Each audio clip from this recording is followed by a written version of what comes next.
or fake is a spine-chilling series that blurs the line between fact and fiction. Each episode dives into an eerie, unsolved mystery or unsettling crime, some ripped straight from real-life cases, others crafted to deceive. Can you separate truth from fabrication? Watch, analyze the clues, and decide, is this story real or just an elaborate ruse?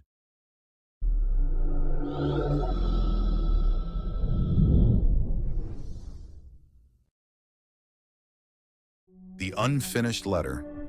The Dyatlov Pass Mystery. The winter of 1959 in the Ural Mountains was merciless. Snow swallowed the ground in thick, endless layers, and the winds screamed through the valleys like something alive. It was in this frozen wilderness that 9 experienced hikers, led by 23-year-old Igor Dyatlov, set out on what should have been a routine expedition. They never returned. What was found instead has haunted investigators, researchers, and conspiracy theorists for over 6 decades. The hikers had promised to send a telegram when they returned from their trek. When no message arrived, families grew anxious. Weeks passed before a search party was assembled, made up of military personnel and volunteers. What they found was not what anyone had expected. They discovered the group's campsite buried beneath ice and snow. But it was the condition of the tent that sent a chill through the rescuers. It had been slashed open from the inside, as if the hikers had been so terrified of something inside the tent that they had ripped through the fabric to escape into the sub-zero night. Their belongings were still neatly arranged inside: clothes, food, journals, even their shoes.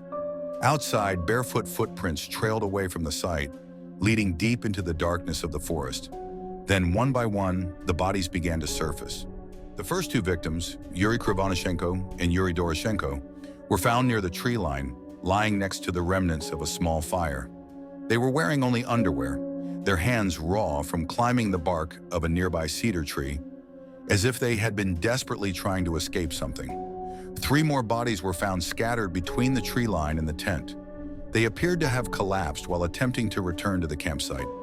Investigators believed they had died of hypothermia, yet something felt off, as if they had been fleeing in blind terror rather than simply wandering lost.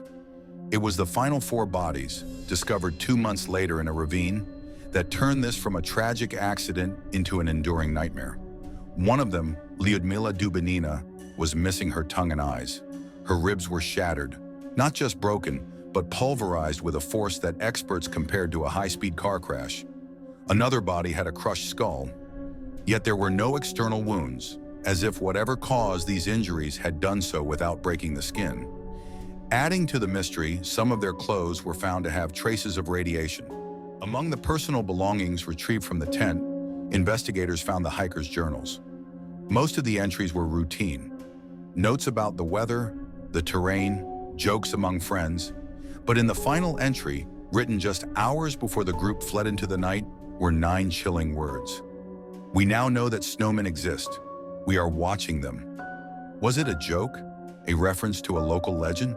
Or did they see something in those mountains that should not have been there? Many have tried to explain what happened at Dyatlov Pass.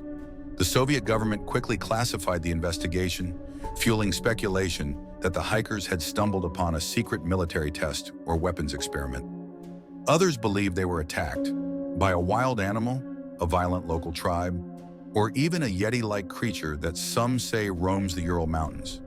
And then there are those who believe something even darker was at play, something not of this world. To this day, no official explanation has ever fully accounted for all the strange details of the case. The files remain classified for decades. The pass where they perished was later renamed Dyatlov Pass, in memory of the leader of the ill-fated expedition. But the mystery remains. Hikers who venture into the area today report hearing strange whispers on the wind. Some say they sound like desperate voices calling for help. Others claim they've seen shadows moving through the trees, watching from a distance. And sometimes when the snow falls just right, the wind carries a faint, chilling whisper through the valley. "We are watching them." Was this a tragic accident, or was it something more? You decide.